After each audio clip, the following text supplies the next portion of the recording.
तो गाइस आज का टॉपिक है हमारा interchange in states of matter. Most important है, अच्छी तरीके से हर एक चीज को समझना है ना कि रटना है। तो देखते हैं क्या है। और जब भी पढ़ने बैठे तो एक कॉपी और पेन के साथ बैठे, हर एक चीज को जितना समझ में आए उसे स्टेप बाय स्टेप लिखिए। जितना लिखोगे उतना आपको जो भी कॉन्सेप्ट है ज्यादा याद रहेगा। ठीक है, तो देखते हैं क्या है। Matter can change in state. जो हमारा मैटर है वो अपना स्टेट को बदल सकता है। कैसे बदल सकता है? मैटर का मतलब अभी हमने पार्ट 1 वीडियो में देखा था कि जो भी स्मॉल पार्टिकल्स होते हैं वो अपने स्टेट को बदल सकते हैं, ऐसा ये कहना चाहता है। ठीक है, और देखते क्या है। Water can exist in 3 states of matter. जो हमारा पानी है ये एग्जिस्ट करता है 3 स्टेट्स में, 3 स्टेट में एग्जिस्ट करता है। ठीक है, जैसे कि सॉलिड, लिक्विड, गैस। तो एग्जांपल के रूप में बताना चाहूंगा मैं आपको कि जो सॉलिड होता है, मान लीजिए आइस। आइस को जब हम हीट देंगे, गर्म करेंगे तो पानी बनेगा। पानी को ज्यादा गर्म कर देंगे तो वेपर बनेगा। तो यही प्रोसेस था जो पानी पे अप्लाई होता है। तो यही पानी ही है जो 3 स्टेट्स में पाया जाता है। ये एमसीक्यू उसके अंदर आ सकता है। और देखते हैं इसके अंदर क्या है। अच्छी तरीके से हर एक प्रोसेस को अच्छी तरीके से हमें समझना है, ना कि रटना है। देखते हैं क्या है। सब्लिमेशन देखते हैं क्या है। जब भी कोई सॉलिड गैस में कन्वर्ट हो, एग्जांपल के रूप में कैंपर, कपूर। कपूर को जब आप जलाते हो, ठीक है, हीट देते हो, तो गैस में डायरेक्ट कन्वर्ट होता है, लिक्विड में नहीं आता हो। ठीक है, तो उसको ही कहते हैं सब्लिमेशन। क्या कहते हैं दोस्त? सब्लिमेशन। मैंने अच्छी तरीके से वर्डिंग में भी लिखा है, तो वो भी पढ़ लेते हैं एक बार। The changing of solid directly into vapour on heating. जब भी कोई सॉलिड हो उसे हम हीट करें और वो वेपर में कन्वर्ट हो, and the vapours into a solid और कूलिंग। जो वेपर हो ऑटोमेटिकली सॉलिड में बने ठंडा करने पे, इस सारे प्रोसेस को क्या बोलते हैं? सब्लिमेशन।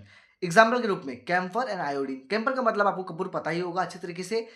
ठीक है, आशा करता हूं आपको हर एक चीज के अंदर समझ में आया। उसमें कुछ भी टफनेस नहीं था, खाली थोड़ा सा समझना था बस। ठीक है, अब देखते हैं इफेक्ट। आखिर इफेक्ट क्या क्या पड़ता है इस पे, देखते हैं। अब इसमें इफेक्ट क्यों पढ़ना? अब आप बोलोगे इफेक्ट आखिर हम पढ़ क्यों रहे हैं? देखो, इफेक्ट मोस्ट इंपॉर्टेंट है कि आखिर टेम्परेचर का इफेक्ट क्या पड़ता है किसी भी स्टेट को चेंज करने के लिए। तो देखते हैं क्या है।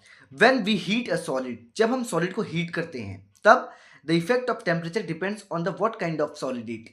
देखो, कभी कभी क्या होता है, अगर नॉर्मल आइस क्यूब है, नॉर्मल आइस क्यूब है, ठीक है, तो जल्दी पिघल जाएगा। लेकिन वही वैक्स हुआ तो जल्दी नहीं पिघलेगा। तो डिपेंड ऑन सॉलिड। सॉलिड कौन सा है हमारा, तो जल्दी पिघलेगा। तो पानी मतलब पानी वाला होगा तो जल्दी पिघलेगा, वैक्स वाला होगा तो जल्दी नहीं पिघलेगा, टाइम लगेगा। तो डिपेंड्स ऑन सॉलिड।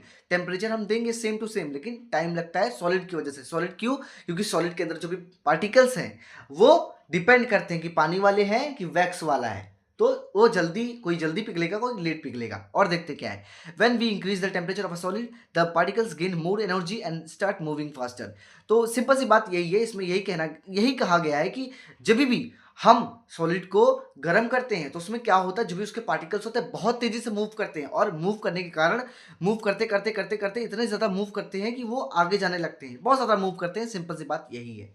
ठीक है, और देखते हैं क्या है। The temperature at which a solid melts and change into a liquid is called melting point.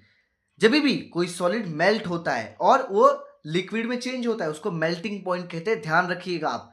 ठीक है, what do you mean by melting point? एक नंबर में आता है डेफिनेशन। तो डेफिनेशन के रूप में, the temperature at which a solid melts, एक ऐसा टेम्परेचर जो सॉलिड हो मेल्ट हो जाए, जो सॉलिड हो मेल्ट हो जाए और लिक्विड में कन्वर्ट हो, उसको ही बोलते हैं melting point. The melting point of ice is 273 Kelvin. तो आर 0 डिग्री सेल्सियस। केल्विन में आए तो 273 Kelvin, or 0 degree Celsius. Celsius में आएगा तो ये लिख देना। एमसीक्यूज के अंदर आ सकता है। देखो, मैंने अच्छी तरीके से एनसीईआरटी को हर एक चीज अच्छे से पढ़ा है और कवर कर दिया है, कोई दिक्कत नहीं है। यही नोट्स में अपना पढ़िए और अपने बुक में जो भी दिया गया है अच्छी तरीके से उसको भी एक बार रीड कर लेना। लेकिन इस नोट्स को अच्छी तरीके से पढ़ना और जाके अपने एग्जामिनेशन में और टेस्ट में लिखोगे तो फुल मार्क्स मिलेगा, गारंटी है मेरी तरफ से। ठीक है, क्योंकि ये सारी चीजें सही चीजें हैं, गलत चीजें नहीं है।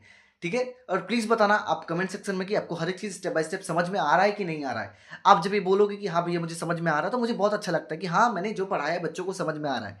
ठीक है, और देखते हैं क्या है। The process of the process of melting changing from solid to liquid is called fusion.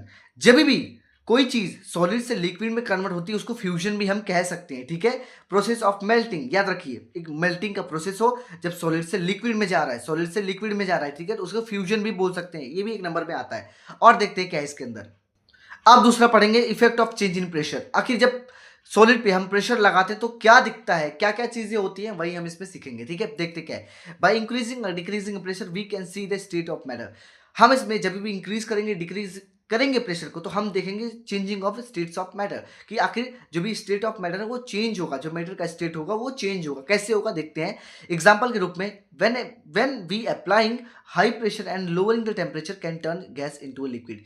देखो जो भी गैसेस होती है, मान लीजिए एक पिस्टन है, एक सिलेंडर है, उसके ऊपर पिस्टन है, तो गैस है। गैस देखो अभी ये थियोरेटिकली आपको नहीं समझ में आएगा, लेकिन आप गूगल पे जाना सर्च करना कि आखिर कैसे जो गैस होता है लिक्विड में चेंज होता है इन फैक्ट्रीज, तो आपको अच्छी तरीके से समझ में आएगा। ठीक है, तो इसमें क्या है ना कि जो गैस होता है ना उसको इतना ज़्यादा प्रेशराइज किया जाता है, इतना ज़्यादा पिस्टन के थ्रू इतना ज़्यादा प्रेशर दिया जाता है कि जो गैस होता है वो लिक्विड में कन्वर्ट हो जाता है। ठीक है, तो अभी आपको लग रहा होगा कि नहीं ये सही नहीं है, गलत है, लेकिन ये सचमुच है। ऐसा होता है, कहाँ होता है? फैक्ट्रीज के अंदर होता है, इंडस्ट्रीज के अंदर होता है। अभी ये नॉर्मली आपके हमारे रेगुलर लाइफ में ये नहीं होगा। ठीक है, और देखते हैं क्या है इसके अंदर। एग्जाम्पल के रूप में मैंने एग्जाम्पल दिया है, देखो एग्जाम्पल आपके एनसीईआरटी के अंदर था तो मैंने लिया है, तो देखते हैं पढ़ते हैं एक बार क्या है। A solid carbon dioxide, carbon dioxide है जिसको CO2 भी हम कह सकते हैं, स्टोर अंडर हाई प्रेशर। इसे हाई प्रेशर के अंदर स्टोर करके रखते हैं। क्यों रखते हैं? When the pressure is reduce to normal, जब भी प्रेशर को रिड्यूस करते हैं, नॉर्मल पे हम कन्वर्ट करते हैं, जो प्रेशर है उसे हम नॉर्मल में कन्वर्ट करते हैं, तो it change directly from solid to gas. Directly जो भी कार्बन डाइऑक्साइड है सॉलिड फॉर्म में रहता है, डायरेक्ट गैस फॉर्म में चला जाता है विदाउट बिकमिंग अ लिक्विड। तो ये लिक्विड में नहीं जाता है, सिंपल सी बात है, सॉलिड से गैस में जाता है। कौन? Carbon dioxide. ध्यान रखिएगा आप, कार्बन डाइऑक्साइड जो है हमारा सॉलिड में रहता है, सॉलिड से डायरेक्ट गैस में बनता है, ये लिक्विड स्टेज में नहीं आता है। ध्यान रखिएगा आप, ठीक है, सॉलिड से डायरेक्ट गैस, ठीक है, लिक्विड में नहीं आएगा। So that solid carbon dioxide is also called as a dry ice. तो इसको ड्राई आइस भी, सूखा आइस भी इसलिए कहते हैं क्योंकि ये सॉलिड से डायरेक्ट गैस में जाता है, लिक्विड में नहीं आता है। अब देखते हैं और चीजें क्या है। लेटेंट हीट, अब लेटेंट हीट का मतलब क्या है? देखो इसका डेफिनेशन खाली दिया गया था तो मैं डेफिनेशन खाली बता रहा हूं आपको। Latent heat is the hidden heat, एक हिडन हीट होता है, हिडन हीट एनर्जी होता है that breaks a force of attraction between the particles during change of state. Simple सी बात है, लेटेंट हीट का मतलब यही होता है कि मान लीजिए एक बीकर है, एक बीकर है, ठीक है, आपने उसमें पानी डाला और उसको गर्म किया, तो जब आप गर्म करोगे तो जो भी हमारे पानी होगा, पानी के अंदर के जो भी पार्टिकल्स होंगे, क्योंकि लिक्विड है, तो ये जब हम गर्म करते हैं तो हमने बताया कि जब भी कोई चीज़ को हम टेम्परेचर देंगे तो वो मूव बहुत जल्दी करने लगता है। तो वो जब मूव करता है, जो फोर्स ऑफ अट्रैक्शन होता है ना, टूटने लगता है, ब्रेक होने लगता है। क्यों ब्रेक होता है? क्योंकि हम हीट दे रहे हैं। तो इसी वजह से जो लिक्विड होता है वो गैस में कन्वर्ट होता है। तो गैस में यही सिस्टम था जो हमने भी पढ़ा था पिछले टॉपिक्स में कि जो भी हमारा गैस होता है उसके पार्टिकल्स बहुत दूर दूर होते हैं। क्यों दूर होते हैं? पहले देखो पास ही पास रहते हैं, लेकिन जब हीट प्रोवाइड करते हैं ना, लेटेंट हीट, तो क्या करता है, ये ब्रेक कर देता है, इनकी इनकी बीच की जो भी दोस्ती है इनको तोड़ देता है और इन्हें अलग अलग कर देता है। अलग अलग हो गए तो इनके जो भी फोर्स ऑफ अट्रैक्शन है बहुत कम हुआ, तो ये लिक्विड से गैस में बन जाते हैं। सिंपल सी बात थी इसके अंदर। और देखते हैं इसके अंदर क्या है। देन आता है अब हमारा इवोपरेशन एंड बॉइलिंग। अब इसका मतलब क्या है देखते हैं। लिक्विड से जो भी वेपर में कन्वर्ट होता है, लिक्विड से वेपर में कन्वर्ट होता है, उसे इवोपरेशन बोलते हैं, और बॉइलिंग भी बोल सकते हैं। बॉइलिंग लिक्विड में होता है और इवोपरेशन वेपर में होता है। अच्छी तरीके से पढ़ेंगे, टेंशन मत लो स्टूडेंट्स आप। अभी हम थोड़ा सा ऊपर ऊपर से पढ़ रहे थे, अब हम डिटेल में पढ़ेंगे कि आखिर ये कैसे हुआ, डायग्राम के थ्रू। ठीक है, टेंशन मत लीजिएगा। देखते हैं क्या है। Particles of matter are always moving and are never at rest. जो भी पार्टिकल्स होते हैं किसके? मैटर के। ये लिक्विड जो हुआ तो ये हमेशा मूव करते रहते हैं, भले आपको दिखे चाहे ना दिखे, ये हमेशा मूव करते रहते हैं। हमें अपने नॉर्मल आई से नहीं दिख सकता क्योंकि बहुत छोटा होता है ये। तो ये जो होता है ना हमेशा मूव करता है, ये रेस्ट पे नहीं रहता। रेस्ट मतलब कि रुका हुआ नहीं रहता, हमेशा मूव करता रहता है। और देखते क्या है। At a given temperature in any gas liquid और solid there are particles with a different amount of kinetic energy. जितने भी नॉर्मल टेम्परेचर पे जितने भी गैस हैं, लिक्विड है, सॉलिड है, इनके अंदर जो भी पार्टिकल्स होता है ना, ये इनके पास काइनेटिक एनर्जी होता है। तो जो भी काइनेटिक एनर्जी होता है इनका डिफरेंट डिफरेंट होता है। अब काइनेटिक एनर्जी का मतलब भैया क्या होता है? देखो काइनेटिक एनर्जी के ऊपर पूरा का पूरा फिजिक्स बेस्ड है आप ही के क्लास 9th के अंदर। तो kinetic energy, potential energy, work and energy में बहुत अच्छी तरीके से हम समझेंगे। तो कुछ कुछ चीजें देखो होती है जिनका वर्ड खाली याद रखो आप। अभी इनके ऊपर एक अच्छी तरीके से एक पूरा का पूरा टॉपिक है जो हमें समझना है, क्लास 9th के ही अंदर है, टेंशन मत लीजिएगा आप। हम समझेंगे काइनेटिक एनर्जी का मतलब अभी, लेकिन मैं ऊपर ऊपर से आपको बता दूंगा काइनेटिक एनर्जी का मतलब क्या, लेकिन डिटेल में जब पढ़ना होगा हमें तो हम अच्छी तरीके से पढ़ेंगे वर्क एंड एनर्जी में। ठीक है, देखते क्या है। और in this case of a liquid के केस में a small friction of particles at the surface having a higher kinetic energy is able to break away from the force of attraction of other particles gets converted into vapor।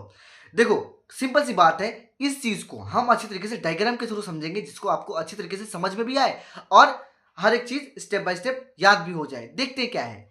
हमने consider किया है एक beaker को, जिसके अंदर हमने पानी लिया है, पानी मान ले पार्टिकल्स, तो पार्टिकल्स मैंने अच्छी तरीके से बनाया है इसके अंदर, तो जिसकी वजह से आपको समझ में आए। और हम लेटेंट हीट को प्रोवाइड करेंगे। लेटेंट हीट का मतलब अभी हमने समझा कि जब भी लेटेंट हीट हम प्रोवाइड करेंगे तो फोर्स ऑफ अट्रैक्शन कम होगा पार्टिकल्स का। क्यों कम होगा, देखते हैं। मान लीजिए एक ये पार्टिकल है, मान लीजिए खाली एक ही एक पार्टिकल है, सब पार्टिकल से नहीं, खाली एक पार्टिकल ही, इसके अंदर काइनेटिक एनर्जी, हर एक के अंदर काइनेटिक एनर्जी होगा, तो हम इसका कंसिडर कर रहे हैं। तो इसका जो भी काइनेटिक एनर्जी होगा ना, जैसे जैसे काइनेटिक एनर्जी इनका बढ़ेगा, उनका फोर्स ऑफ अट्रैक्शन कम होगा। तो समझने के लिए, काइनेटिक एनर्जी इस पार्टिकल का एक गुस्सा है, तो गुस्सा जैसे जैसे बढ़ेगा वैसे वैसे फोर्स ऑफ अट्रैक्शन कम होगा, इनके बीच जो दोस्ती होगी दोनों के बीच टूटेगी। तो जब ये टूटेंगे तो ये गैस में बन जाएंगे, वेपर में बन जाएंगे। ठीक है, सिंपल सी बात यही था इसके अंदर। आशा करता हूँ आपको हर एक चीज समझ में आया हो इसके अंदर। और देखते हैं इसके अंदर क्या है। The phenomenon of change of liquid into vapor at any temperature below its boiling point is called evaporation। तो देखो सिंपल सी बात यही है कि जो एक फिनोमिनन है, जब भी कोई लिक्विड चेंज हो वेपर में at a near boiling point, उसको ही बोलते हैं इवेपोरेशन। सिंपल सी बात थी। ठीक है, फिनोमिनन का मतलब होता है नेचुरल इवेंट, जो नेचुरली ही हो। तो मान लीजिए मैंने ड्राइंग के थ्रू आपको समझाता हूँ कि मान लीजिए एक बर्तन है जिसमें आपने पानी रखा और उसे हीट किया, तो हीट करेंगे तो जो भी पानी होगा कन्वर्ट हो जाएगा बॉइलिंग पॉइंट, जो भी कन्वर्ट हो जाएगा वेपर में कन्वर्ट होगा। तो कहने का अर्थ ये कि जो भी वाटर हो बॉईल हो जाए, बहुत ज़्यादा बॉईल हो जाए, एक समय ऐसा आ जाए, इतना ज़्यादा बॉईल हो जाए कि वो क्या हो, वेपर में कन्वर्ट हो। सिंपल सी बात यही थी इसके अंदर, और कोई भी टफनेस नहीं था। ठीक है, आशा करता हूँ हर एक चीज़ समझ में आया हो इसके अंदर। Thank you so much everybody. अगर आपको हर एक चीज़ इसके अंदर समझ में आ रहा है, प्लीज़ बताना कमेंट सेक्शन में कि आपको कैसा समझ में आ रहा है कि नहीं आ रहा है। नहीं आ रहा हो तो मैं रिक्रिएट करूंगा वीडियोस को, कोई दिक्कत नहीं है।